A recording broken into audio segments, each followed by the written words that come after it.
오늘 제목을 우리 같이 한번 읽어보시죠. 시작. 하나님 주권에 의한 약속된 자녀. 저희들이 살아가면서 사실은 약속이라는 부분은 이 세상의 그 흐름에서 굉장히 중요한 역할을 합니다. 저도 사업을 하면서 이제 봉사 계약을 하면서 이 사람이 돈을 잘 줄 것인가, 또 상대방은 이 사람이 봉사를 잘 할 것인가, 이런 부분들을 예민하게 데이터를 가지고 조사를 하고, 이 사람 정도면은 약속을 지킬 수 있겠다라고 해서 계약을 하는 그런 부분처럼, 우리가 여러 가지 오늘 또 예배 장소에도 약속된 시간에 우리끼리 약속한 장소에서 와서 만남이 이루어지고 이렇게 하고 있습니다. 그래서 오늘 이 약속 중에서도 일방적으로 주신 약속이 있어요. 그냥 잡기만 하면 나를 향한 약속이 되는 겁니다. 오늘 그 부분이에요. 그래서 오늘 제목이 하나님 주권에 의한 약속된 자녀다라고 했는데, 하나님께서는 우리에게 약속을 주권적으로 그냥 일방적으로 주셨습니다. 근데 이게 모든 게 100% 우리를 위한 약속인 거예요. 그래서 이 약속을 붙잡는 사람은 바로 하나님이 주시는 그 복된 백성이 된다라는 것이 이 내용의 주제입니다. 그래서 제가 설날이기도 하고 좀 새롭게 이 말씀을 또 우리 새롭게 가지게 된 우리 성주도 오고 이래서 우리 이미 신자들에게도 굉장히 중요한 뿌리가 되는 말씀이기도 하고, 또 성경의 가장 중요한 이 약속이 무엇을 위한 약속인가라는 부분을 우리가 오늘 말씀을 통해서 좀 살펴보는 기회가 됐으면 좋겠습니다. 로마서 9장 1절부터 13절까지 말씀 제가 굵은 글씨 읽겠습니다. 내가 그리스도 안에서 거짓말을 아니하노라. 나에게 큰 근심 고통이 있는 것을 성령 안에서 나와 더불어 증언하노니, 나의 형제 곧 고립의 친척을 위하여 내 자신이 저주를 받아 그리스도에게서 끊어질지라도 원하는 바로라. 그들은 이스라엘 사람이라 그들에게는 양자됨과 영광과 언약들과 율법을 세우신 것과 예외와 약속들이 있고, 조상들도 그들의 것이요 육신으로 하면 그리스도가 그들에게서 나셨으니 찬양을 받으실 하나님이시니라. 아멘. 그러나 하나님의 말씀이 폐하여진 것 같지 않도다. 이스라엘에게서 난 그들이 다 이스라엘이 아니요 또한 아브라함의 씨가 다 그의 자녀가 아니라 오직 이삭으로부터 난 자라야 내 씨라 불리리라 하셨으니, 오직 약속의 자녀가 씨로 여기심을 받느니라. 제가 한번 더 읽겠습니다. 오직 약속의 자녀가 씨로 여기심을 받느니라. 약속의 말씀은 이것이다. 명년 이때에 내가 이르노니 사라에게서 아들이 있으리라 하심이라. 리브가가 이삭 한 사람으로 말미암아 임신하였는데 그 자식들이 아직 나지도 아니하고 무슨 선이나 악을 행하지 아니한 때에 택하심을 따라되는 하나님의 뜻이 행위로 말미암지 않고 오직 부르시는 이로 말미암아 서게 하려 하사, 리브가에게 이르시되 큰 자가 어린 자를 섬기리라 하셨나니 기록된 바 내가 야곱은 사랑하고 에사는 미워하였다 하심과 같으니. 말씀을 가지고 우리가 오늘 주제의 키워드가 약속입니다. 아까 말씀드린 대로 약속도 하나님께서 일방적으로 주신 약속이에요. 여러분들 가까이에 지금 혹시 좀 누가 있느냐라는 것입니다. 저는 제 입장에서 이 질문을 받으면 가족입니다. 그렇죠? 여러분들도 아마 동의하실 겁니다. 그리고 가족같이 기뻐하고 같이 즐거워하는 것이죠. 그러다가 딸과 아들이 또 이제 뭐 사이와 며느리가 만약에 아픔을 가지고 고통을 당하면은 같이 막 마음이 아파지고, 기쁨의 일이 당하면은 뭐 같이 기뻐하죠. 저는 좀 체질상 더 방방 뜰 때도 있어요. 그래서 이제 우리가 설날이나 이런 명절 때 가족을 만나서 이런 기쁨들을 서로 확인하는 그것이 있죠. 그 다음 우리가 한 단계 다음 두 번째 우리에게 가까운 사람은 누구일까 생각해 보면은 뭐 저희 경우에는 가까운 친척이나 또 뭐 친구일 수도 있겠죠. 그 다음 단계는 어떤 사람들일까요? 가다 보면은 뭐 교회 공동체, 또 뭐 회사 공동체, 이렇게 우리가 생각할 수가 있습니다. 그렇다고 하면은 이제 같은 민족은 어떨까? 나에게 있어서 그 관계성에 있어서 그 친밀도에 있어서 순서로 나오려면은 사실 좀 많이 멀죠. 뭐 예를 들어 신문에 이제 어떤 사람이 뭐 자살을 했다, 힘든 어려움이 생겼어요. 잠깐 슬퍼하다가도 잊어버립니다. 예. 제가 왜 이 말씀을 하는가 하면, 오늘 말씀에서 보여준 바울 사도의 그 동족 사랑, 자기 민족 사랑에 대한 그 내용이 정말 친부모 수준으로 안타깝게 느껴지는 그 감동이 보여져서 그렇습니다. 그래서 우리가 바울이 이 사랑을 말하기에 앞서서 뭐라고 전제를 하느냐라고 하면은 1절, 2절에 나와요.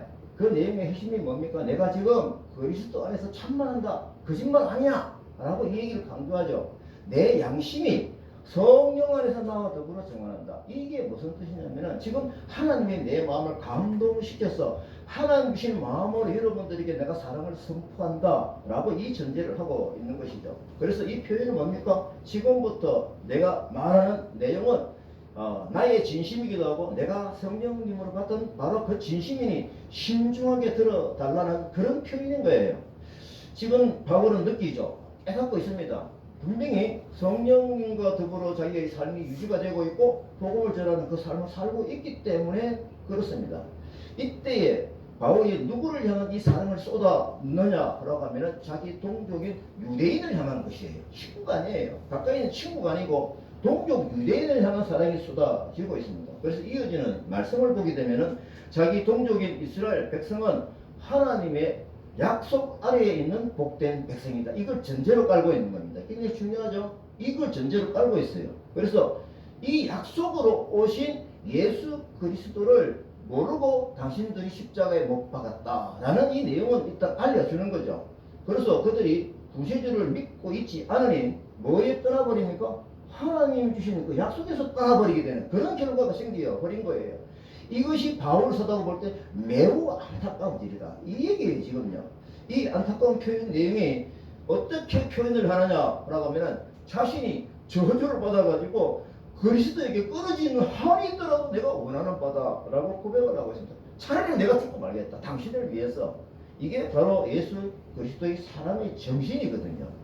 사실 우리가 사도 바울은 어떤 분입니까? 지금까지 행적을 쭉 보게 되면 앞으로 일어날 일들을 보게 되면 바울 사도는 사명이 누구를 향한 겁니까? 자기 민족 동족의 복음 전하는 것을 진행을 하지 못하고 누구를 향한 이방인을 향해서 지금 보니까 9년 동안 죽음을 무릅쓰고 이방인 사역을 하고 있는 분이에요.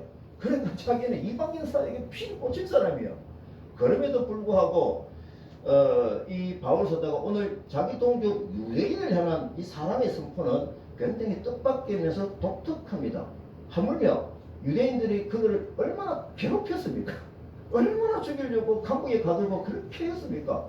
그럼에도 불구하고 자기 동족이 이 약속의 복음을 듣지 못해서 매우 안타깝다라고 하는 이 감정이 표현되고 있는 거예요. 그래서 자신이 저주를 받아가지고 내가 끊어지는 그런 고통을 당하더라도 당신들이 구원을 받는다고 그러면 내가 또 감수하겠다라고 하는 그 표현을 하고 있습니다. 자기 식구도 아니고 친척도 아니고 또 자기 뭐 동료 몇십 제자들도 아니고 그럼에도 불구하고 우리가 볼 때는 제일 먼 거리 있는 것처럼 느껴지는 그 자기 동족을 향한 이 사랑, 이거는 사실은 맨정신이 아닙니다. 사람의 정신이 아니에요. 누구의 정신입니까? 하나님 사랑의 정신인 거죠. 이것을 우리가 분명히 알아야 될 것 같습니다. 그러면 이 사랑의 힘의 배경이 무엇인가? 오늘 이걸 좀 살펴보고 싶습니다. 바울이 선포했죠. 성령님이 내 안에 주시는 성령에 주시는 탄식으로 내가 얘기한다 라고 하는 것이죠. 결국은 하나님의 사랑이 나를 통해서 얘기하게 하니까 내가 이렇게 할 수밖에 없다. 그 표현이죠. 이게 본통 보면은 이제 하나님의 사랑이 어떻게 흘러가느냐라는 것을 기록을 하면서 제가 이전에 말씀드린 것 같은데 제가 다른 분의 간증을 하나 하도록 하겠습니다. 제가 밀양 시골교회에 어떤 목사님이랑 분을 만난 적이 좀 있어요. 서로 대화를 하고 교회 좀 도와주고 얘기를 하다 보니까 이런 얘기를 전면 당신이 누구인지를 서로 나오잖아요. 제가 성결교회 장로다라고 하니까 갑자기 이분이 아주 울먹여지는 사실적으로 얘기를 해요. 자기가 그 성결교회 옛날에 허성도 목사님을 내가 잊지를 못합니다 라고 얘기해요. 내용을 제가 물어봤죠. 자기가 개척 초기에, 왜냐면 밀양 성결교회를 지나서 그 시골교회를 가게 되거든요. 그러니까 이 허성도 목사님이 그 가까운 지금 거리에 있는 목사님, 개척교회 목사님이 너무 경제적으로 힘들겠다라는 안타까움이 있었던 거예요. 그래서 개척 쪽에 너무 힘들 때 이 허성도 목사님이 쌀 한강원이 하고 돈 50만 원 하고 현관에 두고 갔다는 거예요. 그럼 하고 왔는데 목사님이 어떻게 했죠? 그걸 두고 가신 거예요. 그래서 너무 기뻐서 제가 이 사실을 듣고 저 목사님하고 친하거든요. 그래서 막 기쁨을 나누기 위해서 전화를 했죠. 목사님 옛날에 이런 일이 있었다면서요 라고 전화를 하니까 그분 하시는 얘기가 기억이 안 나는데요. 그래서 제가 불쑥 튀어나오는 말이 그 맨정신을 하신 게 아니네요. 예, 이게 뭐냐면은 성령님이 시키신 일이라는 거죠. 이게 예, 하나님께 시키신 일을 그렇게 섬기면서 이웃을 사랑해야 되는 어떤 마음을 품고 그렇게 실천하셨던 것이죠. 제가 그렇게 해서 마음속에 기억을 해보니까 허성도 목사님하고 있을 때 교회 건축을 했거든요. 제가 이것도 다 봤죠. 예, 아주 가까이서 봤죠. 왜냐면 제가 건축 책임자에 있으니까요. 이 건축비를 위해서 자기 생활비를 거의 다 내놓다시피 했어요. 건축운동을 통계를 해보니까요. 그분이 제일 많이 했어요. 제일 많이. 목사님. 그리고 그 이후로 대전으로 가셨는데 교회가 빚이 많은 걸 본 거예요.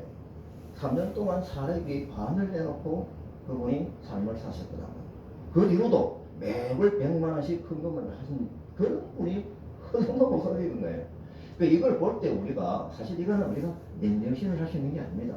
성령 충만한 삶을 사는 사람이 하나님의 마음을 품고 그 사랑을 실천하는 삶인 것이죠.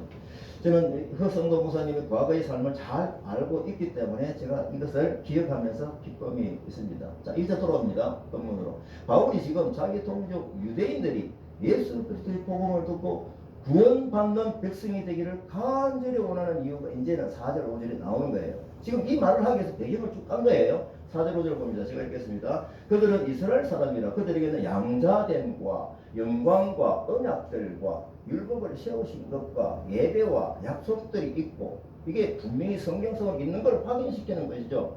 조상들도 그들이 것이요. 이건 지금 현재 표면적으로는 이스라엘 민족을 얘기하는 겁니다. 육신적으로 하면 그리스도가 그들에게서 나셨으며 찬양을 받으실 하나님이시니라 아멘. 이렇게 얘기를 하고 있는 거예요. 결국은 바울 사도가 이 민족을 향한 사랑의 근거가 어디에서 있다? 이 뿌리가 하나님이 당신들을 위해서 주신 약속이 있단 말이에요. 이걸 지금 얘기하는 것이에요. 그래서 이스라엘 백성이 하나님의 자녀로 선택되었음을 구약 성경이 증거하고 있다라고 하는 것을 분명히 밝혀주고 있고, 당시에 사실은 우리가 이 왕이라는 부분 영어를 쓸 때요, 사실 그때 당시에는 백성의 어버이와 같은 존재죠. 뭐 그냥 신과 같은 존재인 거예요. 대단한 그들이 왕은 그렇게 인식을 하고 있잖아요.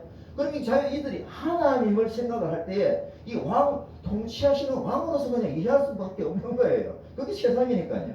그래서 친밀한 가족 관계에 있어서 부자 관계로도 형성되고 있지 않을 뿐 아니라 지금 예수 그리스도로 자기들 감정대로 그냥 죽인 그들이 누구입니까? 유대인 아닙니까? 바울은 이 부분이 안타까운 거예요. 무슨 얘기냐라고 하면 약속이 지금 살아있는데 이 약속 안에 들어오지 못한 그들이 안타까운 거예요. 그래서 내 자신이 저주를 받아서라도 당신들이 구원받는 것을 원한다라고 고백을 하는 것이죠. 사실 우리가 이 부분을 우리가 돌이켜 볼 때 우리는 압니다. 성경을 많이 본 사람은 이거 알아요. 그래서 이걸 우리가 알지만 다시 한 번 더 확인을 하고 또 새롭게 들으시는 분들을 위해서 말씀을 드리면은 궁극적으로 이스라엘 민족들은 하나님께서 구체적으로 샘플로 선택하셔서 약속을 받은 백성들인 거예요. 근데 이 약속대로 살지 못하고 유대인들은 뭡니까? 아주 거칠게 나가버렸죠. 예수 그리스도 십자가에 못 박게 하는 가장 주동적인 역할을 한 것 아닙니까? 그래서 이 개혁이 깨어져 버리는 그런 상황이 생겼는데, 다시 말하면 이 바울사도는 예수 그리스도를 통해서 새로운 약속이 지금 선포되고 인류 전체를 위한 구속의 약속이 선포되는 이 언약이 있는데, 이 유대인들이 가장 가까이 있을 유대인이 지금 떠난 것이, 이게 안타깝다는 것이. 그래서 6절 말씀 바울은 이렇게 얘기를 합니다. 지금 뭐라고 합니까? 하나님의 말씀이 폐하여진 것 같지 않다라는 겁니다. 다시 말하면은 하나님이 주신 약속이 아직 당신들 위해서 살아있다라고 그렇게 얘기를 하는 것이죠. 비록 유대인들이 예수님을 십자가에 죽였지만 하나님의 약속은 없어지지 않았다라고 하는 것이죠. 사실은 우리가 보면 이스라엘 민족들은요, 혈통적인 특권 인식이 있는 거예요. 자기들이 뭡니까? 선택된 민족이라고 하는 그런 어떤 그 자긍심이 너무 강한 거예요. 이것도 문제예요. 너무 강한 거예요. 이게 예수님 하나님의 약속은 당신들을 심포로 선택해서 열방을 향한 약속인데 자기들만의 약속으로 생각하고 그렇게 있는 거예요. 이것이 삐뚤어지게 된 가장 큰 원인이 되죠. 그래서 이 구원의 섭리를 잘못 이해하고 잘못 깨달아서 역사적으로 그릇되게 적용을 한 그들이었습니다. 사실 우리가 보면 하나님 사는 것들, 그전에 이상할 때 저는 이 태양빛이 비칠 때에 누구나 그 태양 앞에 나오게 하는 그 빛은 자기의 태양 빛이 되는 거예요. 하나님의 약속도 저는 이렇다라고 봅니다. 그래서 지금 현재 이스라엘 민족들은 그릇된 판단으로 말하자면 지하로 들어가 버린 거예요. 햇빛이 피해 없는 데로 가버린 거예요. 언제든지 나와서 그들이 예수 그리스도의 품에 안긴다면 구원받는 백성이 된다라고 하는 이 내용이 바울 사도의 심정에 들어있는 것이죠. 그러니까 바울은 그 유대인들까지도 구원하시고자 하는 하나님을 자기가 충분히 알기 때문에 그 구원을 위한 간절한 기도의 마음으로 선포하고 있는 거죠. 자, 이제 7절부터 보면은 구원받는 구체적인 내용이 선포가 됩니다. 이게 이제 하나님 약속의 과거에 있었던 것을 리바이벌 보여주고 있거든요. 아브라함의 씨가 다 그의 자녀가 아니라 오직 이삭으로부터 난 자라야 내 씨라 칭하리라. 이 말씀의 배경을 우리가 왜 이 말씀이 들은지 알아야 됩니다. 이스마엘과 이삭은요 아브라함의 자손입니다. 아브라함 어떻게 보면 씨앗이라고 볼 수가 있죠. 여기서 말하는 자녀는 그럼 어떤 의미의 자녀로서 얘기하고 있느냐라고 하면은 약속으로 태어난 자녀인 이삭이 씨앗이다라고 하는 거예요. 여기서 누가 배제가 됩니까? 아브라함의 씨앗이지만은 이스마엘은 지금 배제가 되는 거예요. 이걸 알아야 돼요. 그래서 하나님의 선택과 구원이 육신적인 혈연에 의존하는 것이 아니고 약속의 자녀이다 라고 하는 것을 선명하게 보여주고 있는 말씀입니다.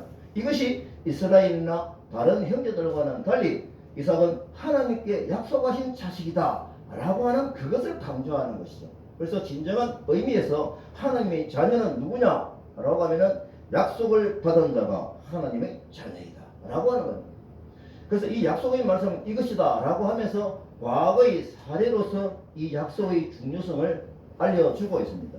이삭이 하나님의 약속에 의한 아들이다. 이 전제죠. 이스마엘은 그렇지 못하다 라고 하는 것입니다. 이제 창세기 12장의 증거를 우리가 같이 확인을 해보고 싶은 거예요.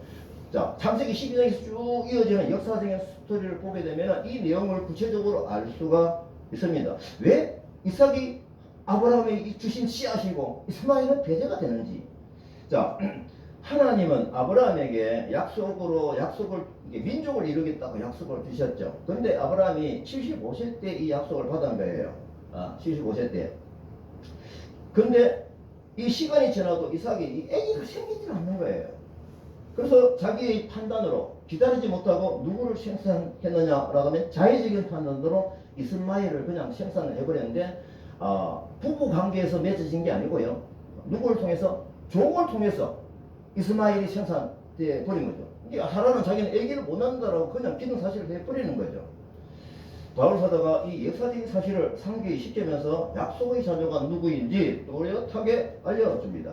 자, 우리가 성경에서 창세기 12장은 굉장히 중요한 시작이거든요. 결론적으로 말씀을 드리면 하나님께서 광해를 통해서 한 민족을 택하셔서 인간에게 복을 주시는 시작점이 바로 이 여기입니다. 그래서 창세기 1장부터 11장까지 세계사가 흘러가는 그 역사가 있고 특이하게 12장부터는 새롭게 하나님의 역사가 진행이 되는데 아브라함과 약속에서 시작이 된다라고 하는 겁니다. 놓치지 말아야 할 것은 한 민족을 택하셔서 샘플로 삼았지만 이 약속은 사실은 열방을 위한 약속인 거예요.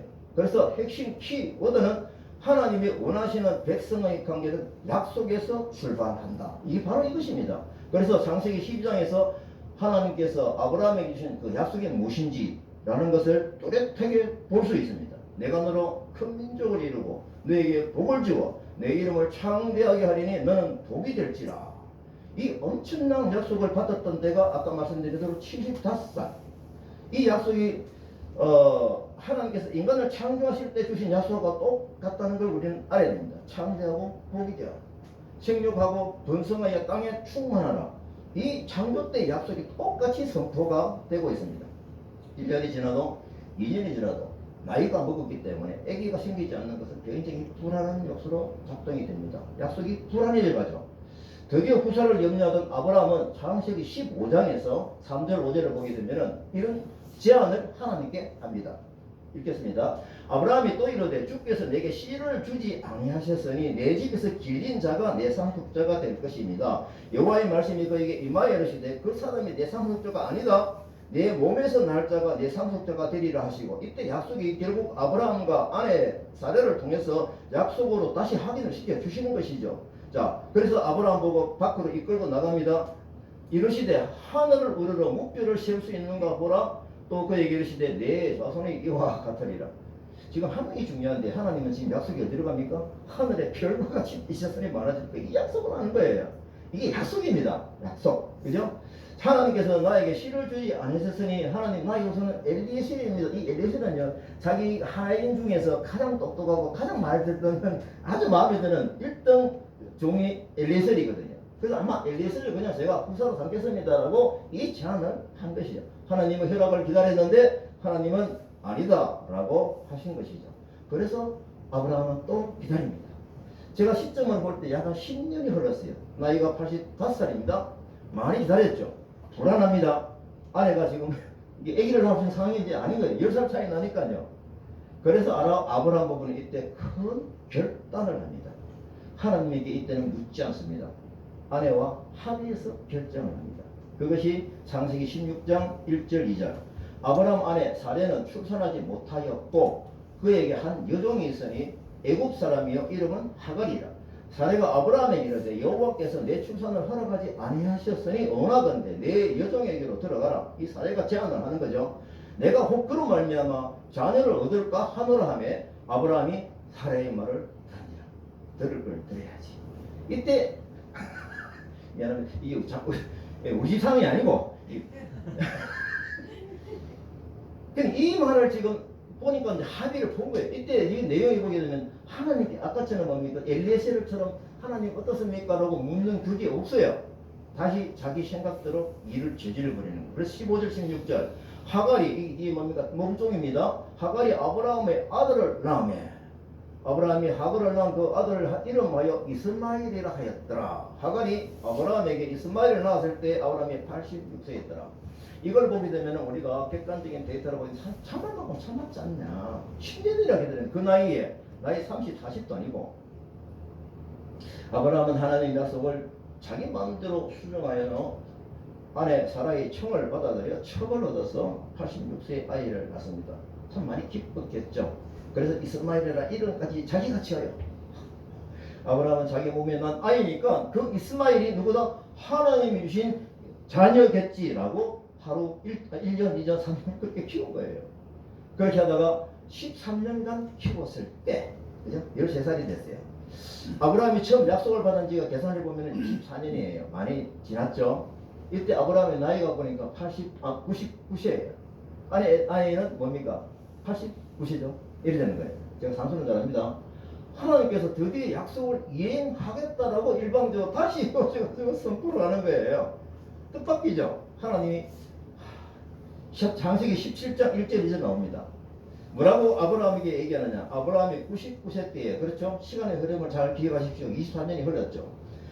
여호와께서 아브라함에게 나타나서 이르시되 나는 전능한 하나님이라. 너는 내 앞에서 행하여 완전하라. 이 메시지죠. 그죠? 빨간 것에는 메시지입니다. 내가 내 언약을 너와 내 사이에 두고 너를 크게 번성하게 하리라 하시니 약속이 살아있다. 이거 아닙니까? 그러면서 24년 만에 창세기 12장 1절, 2절, 3절을 통해서 주셨던 약속을 다시 한 번 더 확인을 해 주세요. 17장 7절 내가 내 언약을 약속이죠. 너와 내 대 후손 사이에 세워서 영원한 언약을 삼는다. 이게 약속이 시간이 흐르면 소멸되는 게 아니에요. 영원한 약속이에요. 언제든지 붙잡으면 내 약속이 된다는 바로 그런 뜻이죠. 너와 내 후손의 하나님이 되리라. 이 약속을 받았을 때 좀 기다릴 만큼 기다렸다. 100세가 되게 늙었지만 또 셀 때 인간적으로 생산할 수 없다라는 상황이 있지만 아브라함이 우리는 이 부분을 하나님 약속을 기다리지 못하고 아브라함이 이때 이 얘기를 들었을 때 반응이 어땠습니까? 웃어버려요. 표가 안 나게. 하나님 자기가 볼 때는 있을 수 없는 이 지금 약속을 또 하신다 이 뜻이에요. 다시 말하면은 100살이나 되는데 하나님 이제는 늦었습니다 라고 감히 말을 못하고 속으로 그냥 웃어버립니다. 그러고는 항의가 섞인 듯한 목소리로 얘기를 합니다. 하나님 이스마엘이나 하나님 앞에서 살기를 원합니다. 화가 많이 나 있죠. 이스마엘이나 좀 주십시오. 키워주시고 복을 주십시오. 예, 바로 이 얘기를 하고 있는 거예요. 근데 그 다음 말씀 17장 19절에 보게 되면은 내가 그와 내 언약을 계속 나오는 키워드가 뭡니까? 언약이고 약속입니다. 굉장히 중요한 부분이거든요. 그 후손에게 영원한 언약이 되리라. 이 약속이 아브라함 너에게만 약속이 아니라 너를 통해서 약속을 흘러가는 그 대대 자손 대대로 이 약속은 살아있는 약속이 된다라는 그 약속이 영원이니까 지금까지 약속이 흘러오고 있는 것이죠. 드디어 하나님이 약속해 주신 이렇게 아기가 이삭이 생산이 되는 것이죠. 이제는 우리가 구분할 수 있어야 됩니다. 아브라함이 약속을 기다리지 못하고 첩을 통해서만 자기 의지대로 생긴 이스마엘과 약속을 지켜 주셔서 그래도 이 약속 안에서 생산케 하신 이삭과 구분할 수 있어야 됩니다. 바울 사도는 이 부분을 설명을 합니다. 하나님께서는 약속을 반드시 지키는 분이다 라는 사례를 이걸 들은 거예요. 비록 유대인들이 예수님을 십자가에 못 박게 했다 할지라도 하나님의 약속으로 오신 구세주 예수 그리스도를 믿으면 구원을 받는다 라고 이 부분이 굉장히 강조가 돼요. 그래서 안타까운 마음으로 이걸 역사적인 내용을 드러내면서 그들에게 선포하고 있는 것이죠. 이 강론의 약속은 오늘 사실은 제가 이전에 이스라엘 민족에게 그랬습니다 라고 끝나는 것이 아니라 이 약속이 중요한 것은 현재 우리를 향한 약속인가 그걸 이제 확인하고 싶은 거예요. 이게 중요하거든요. 예, 이게 중요합니다. 그래서 창세기 12장에 하나님께서 아브라함이 주신 그 약속이 우리에게 아니 나에게 어떻게 연결되는지 이게 굉장히 중요합니다. 내 것이 돼야 되니까요. 이제 로마서 그제 9장 7절 8절 이어지는 말씀을 계속 보면 그게 나와요. 또한 아브라함의 씨가 다 그의 자녀가 아니다. 오직 이삭으로 난 자라야 내 씨라 칭하리라. 약속으로 기다리는 것과 구분이 되죠. 육신의 자녀가 하나님의 자녀가 아니다. 이게 누구 기억이 되죠? 이스마엘을 얘기하는 거예요. 육신의 자녀라고 하는 것은 하나님 뜻하고 상관없이 약속과 상관없이 네 마음대로 저질러진 바로 그 자녀 아닙니까? 오직 약속의 자녀가 씨로 여기심을 얘기합니다. 갈라디아서 3장 29절 신약 성경이거든요. 자, 우리 같이 읽으시죠. 시작. 너희가 그리스도의 것이면 곧 아브라함의 자손이요 약속대로 유업을 이루지 아니하리라. 이게 신약 성경에 바울 사도가 주시는 메시지인 거예요. 그러면은 그 시간이 크게 흐른 그 시점이 이 말씀으로 약속이 연결이 되는 거예요. 그리스도의 것이면은 너희들이 예수 그리스도를 구세주로 믿고 고백하면 바로 이것이죠. 곧 아브라함의 자손이라는 뜻이 뭡니까? 아브라함이 주신 약속이 바로 우리를 나의 약속이 된다 이 말씀이거든요. 그래서 유업을 이을 자다. 그 대신 아브라함이 주신 그 복이 너희들을 통해서 일어난다라는 것이 이 말씀하고 연결이 되어 있는 거예요. 이것이 여기에 앉아있는 우리들을 향한 약속임을 확인하게 됩니다. 그래서 흥분이 되는 것이죠. 하나님은 약속을 반드시 지키는 분이라는 거죠. 예. 갈라디아서 3장 14절을 봅니다. 이는 그리스도 예수 안에서 아브라함의 복이 이방인은 누굽니까? 열방 민족이죠. 이 열방 민족이라니까 뭡니까? 세계 모든 백성이 이렇게 포함이 되어 있는 거예요. 안 됩니까? 예. 그리고 우리로 하여금 믿음으로 말미암아 성령의 약속을 받게 한다라고 하는 말씀이 선포되고 있습니다. 그래서 성령님께서 믿음으로 인해 아브라함의 복이 너희의 복이 된다. 나의 복이 되는구나 라고 하는 것은 하나님이 선명하게 주신 약속인 것입니다. 그래서 이제부터는 우리가 하나님의 약속 안에 그리스도의 것이 되어서 약속 안에 들어있는 자라고 하면은 우리는 마음껏 선포하는 것이죠. 나는 복의 근원자이다. 예, 복을 생산케 하는 사람이다. 누구의 복을? 하나님의 복을 나를 통해서 흘러가는 그런 약속이 흐르고 있다라고 하는 선포를 할 수 있는 겁니다. 자, 그러면은 약속의 자녀가 육체를 따르는 자와 관계는 어떻게 되느냐라고 하는 것은 조심하여라 라고 하는 것이죠. 갈라디아서 4장 28, 29절 있습니까? 네.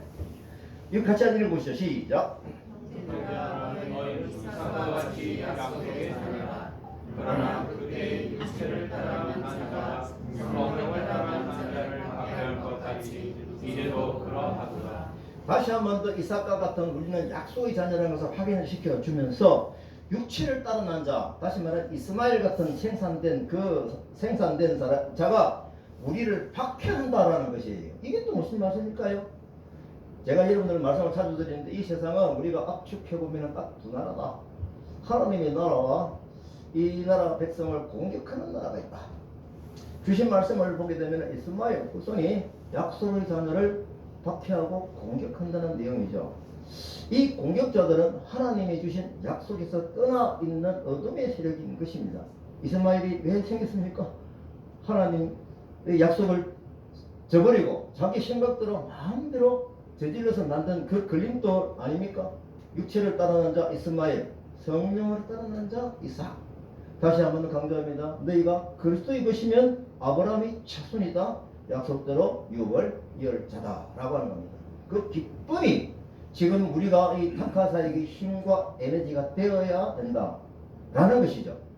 제가 이 주제 설교를 준비하면서 깨닫는 것이 있습니다. 절대 우리는 이스마엘을 생산하지 말자. 그죠? 절대 이 다짐을 다시 한 번 더 하게 됩니다. 뭐 제가 첨을 구하고 뭐 그게 아니에요. 하나님의 약속을 벗어난 생각과 행동을 조심하고 하지 말자, 거절하자라고 하는 그런 내용이죠. 여러분도 저와 똑같이 예수님 믿고 이 예배의 장소에 와서 하나님께 예배하기 때문에 우리는 이미 예수의 것이 되어서 될 것이고 아닙니다. 되어서 하나님 아브라함을 통해서 주셨던 그 약속 안에 들어있는 복된 인생이다 라고 하는 것입니다. 이것이 바로 지금 나를 향한 그 복의 선포이고 약속인 것이죠. 이 약속을 붙잡는 자는 하나님의 복된 백성이 된다라고 하는 것이 말씀에서 흘러가는 바로 그 얘기입니다. 여기서 조심할 것, 스스로 걸림돌을 만들지 마라. 약속과 상관없이 자기의 뜻대로 저지르는 이스마엘을 생산시키지 마라 라고 하는 것이죠. 하나님의 약속을 믿고 따르는 것, 기다리는 것이 바로 순종이고 믿음입니다. 사실 우리가 살펴보십시다. 백성화되어가지고 아기를 가질 수 있다. 이 부분은 뭡니까? 없다라는 부분은 현실적으로 맞죠. 하지만 하나님의 사실이 아닌 것입니다. 우리 삶에서도 이삭을 기다려야 할지 아니면 이스마엘을 생산해야 할지 선택의 기로에서 있는 경우가 많이 있죠. 하나님의 약속을 믿느냐 못 믿느냐라는 그 기로인 것입니다. 하나님은 우리를 영적인 존재로 창조해 주셔서 영적인 교제를 하고 싶어 하시는 분이죠. 이것이 하나님이 우리 인생을 창조하신 바로 그 목적인 거예요. 그래서 우리는 정기적인 예배와 또 삶의 예배와 열방 예배를 통해서 영과 진리로 예배한다라고 하는 것이죠.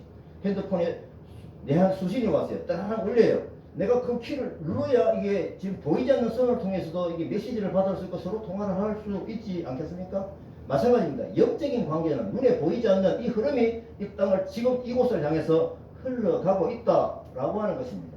예배를 통해서 개인의 말씀 일관과 통해서 기도를 통해서 또 하나님의 사랑이 실천되는 그 과정에서 하나님의 약속이 우리를 통해서 흘러가고 있기 때문에 우리는 복된 인생이다라고 하는 것입니다.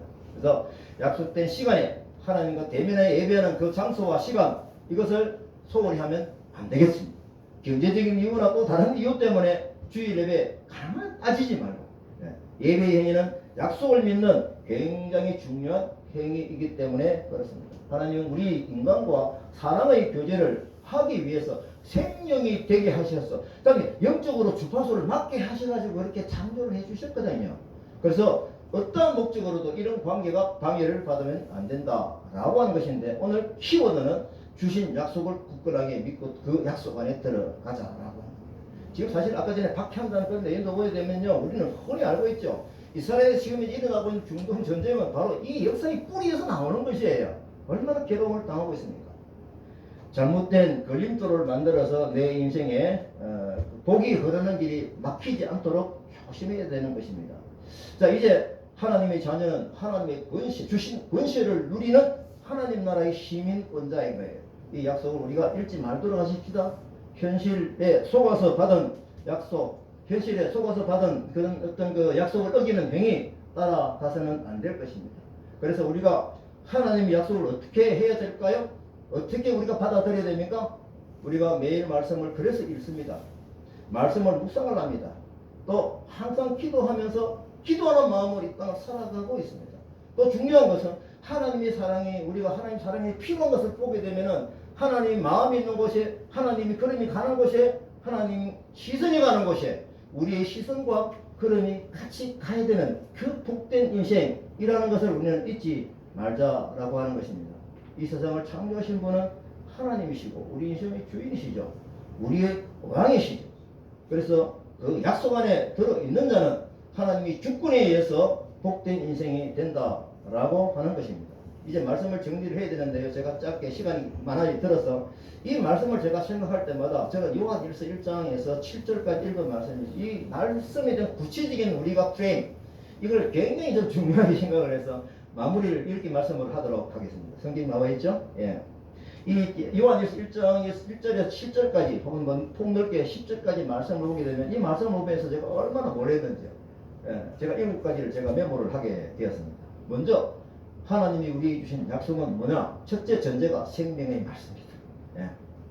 우리가 이제 공부에도 단계가 있듯이 보니까 이 믿음 생활에 단계가 보이더라고요. 한번 생각을 스스로 한번 해보십시다. 7가지 프레임입니다. 생명의 말씀이라는 뜻은 뭡니까? 성경 말씀은 살아있는 말씀이다. 이 말씀이죠. 그러면 지금도 나에게 생명의 말씀이 작동이 되고 있는가를 점검해 봐야 되겠죠. 그래서 신앙생활하는 첫 번째 단계로서 중심의 길로 들어서게 되는데 가장 핵심을 이루고 있는 체크리스트가 바로 이겁니다. 이 생명의 말씀은 좀 여러 가지 면에 체크가 되는데 특히 요한복음 1장 1절에서 태초에 말씀이 계시느라 말씀이 하나님과 함께 계세요. 말씀이 곧 하나님이시라. 그죠? 14절에 보면 말씀이 육신이 되어 우리 안에 가시면 우리가 그 영광을 보니 아버지 독생자의 영광이 은혜와 진리가 충만하다. 이거 아닙니까? 결국 예수 그리스도께서 말씀이 되어서 생명으로 이 땅에 오셨잖아요. 지금도 하나님 우편에서 우리를 지켜보고 계시잖아요. 그래서 말씀이 살아있는 생명의 말씀이다. 바로 이것입니다. 그래서 이 생명의 말씀은 인격적인 관계로서 예수님을 영접하는 그 필요성을 우리에게 요구하고 있는 것입니다. 그래서 생명의 말씀입니다. 그리고 생명의 말씀은 어떻게 표현됩니까? 생명의 떡이라고 예수님이 계속 강조를 하는 생수다라고 얼마나 강조를 해요. 이건 뭘까요? 이 우리가 전하는 복음이 생명의 떡을 전하는 복음이거든요. 예. 그래서 요한복음 6장 35절에 보면은 예수께서 이르시되 나는 생명의 떡이니 내게 오는 자는 결코 줄이지 아니할 것이요 나를 믿는 자는 영원히 목마르지 아니하리라. 생명을 얻게 하는 복음, 생명이 되는 복음, 말씀 이런 말씀들이 말씀 속에서 우리가 어떻게 살아가야 될지 중요한 첫 번째 체크리스트죠. 이 두 번째 단계를 보게 되면요. 이 생명의 말씀 어떻게 해야 되느냐라는 것이죠. 눈으로 귀로 들은 바요, 눈으로 본 바요, 손으로 만진 바 말씀이 돼야 됩니다. 이거 다르죠? 예. 생명의 말씀을 들어야 하고 눈으로 확인하면서 이 말씀이 나에게 체득이 되어져서 체험적으로 생산이 되어지라 손으로 만진 바된 말씀이 된다. 바로 그걸 요구하고 있는 것입니다. 그래서 생명이신 예수 그리스도를 체험하는 단계 이 부분이 중요하죠. 그래서 이거는 신앙생활의 감정이 될 수도 있고요. 여러분들이 영적 일기를 메모한다면 그런 살아있는 말씀들이 나에게 일어난 그런 흔적들 이런 것이 여기에 필요하다라고 하는 것이죠. 중요하죠. 세 번째 단계를 봅니다. 이 영원한 생명을 우리가 보았고 증언하여 너에게 전하였니. 이것이 바로 뭐냐. 여기서 보면 동사가 뭡니까? 보았다, 증거하여 전한다. 이거 아닙니까? 내가 본 것을 증인으로서 그냥 내가 혼자만 갖고 있을 수가 없다는 것이 이게 당연한 거죠. 그래서 체험한 것을 어떻게 하리라? 전하여라. 복음을 전하여라는 말씀이죠. 요한이 이 말씀을 기록한 이유는 자신이 경험한 내용을 개인적으로 전하겠다라고 하는 것을 공식적으로 선포하는 것이죠. 이제 말씀의 단계 네 번째 단계를 봅니다. 보면은 이렇게 이제 말씀을 전하면 왜 하느냐 이거죠. 너희로 우리와 사귐 있게 하려 함이니 우리의 사귐은 아버지와 그의 아들 예수 그리스도로 누립니다. 굉장히 중요해요. 아까 말씀드렸잖아요. 하나님이 우리 생을 창조할 때 뭘 위해서? 하나님의 세상으로 우리가 영감을 뭡니까? 생명의 호흡을 주셔가지고 뭡니까? 서로가 통할 수 있는 관계 이걸 사귐을 위해서 우리를 창조하셨기 때문에 이 말씀을 전하고 증언하고 하는 것이 뭐냐라고 하면은 하나님과 우리의 관계가 튼튼해지는 그런 결과가 나오는데 이것이죠. 얼마나 우리에게 중요한 말씀인지 모릅니다. 그래서 더불어 누리는 거죠. 누구와 더불어요? 예수 그리스도와 더불어. 왜? 말씀의 핵심이 생명의 말씀이 예수 그리스도이니까 그렇습니다. 그래서 복음을 전하는 삶을 살게 되면은 삼위일체 하나님의 교제가 새로운 차원에서 우리를 통해서 이루어지고 있다라고 하는 겁니다. 밋밋한 관계가 아니라 사랑의 관계를 누리며 생생하게 살 수 있는 그 경험을 얘기하는 것이죠. 그래서 본절에서 요한은 생명의 말씀이신 그리스도를 전하는 궁극적인 목적을 얘기하는데 그것이 뭐다? 하나님과 우리와의 사귐이 튼튼해지고 깊어진다. 이 결과가 우리에 있다는 것이죠. 예. 그래서 이 형상은 여러분들 아시는 대로 하나님께 우리를 우리 형상으로 만드신 인간 창조의 근본, 원본 모습인 것이죠. 자, 그 다음에 다섯 번째 뭡니까? 여기까지 삶을 살게 되면 관계를 누리는 뭐가 충만해진다? 기쁨이 충만해진다. 이겁니다. 5절 봅니다. 우리가 이것을 쓰면 우리의 기쁨이 충만하게 하니. 정말 난 요한 사도행전이죠. 네. 사도행전 이 말씀을 기록하는데 얼마나 제가 생생하게 들리냐. 이 과정 하나가 너무너무 생생한 거예요. 그렇다. 이 복음을 전하면서 우리가 이 기쁨이 뭡니까? 우리가 복음을 전하는 새로운 동력이 되는 것이죠.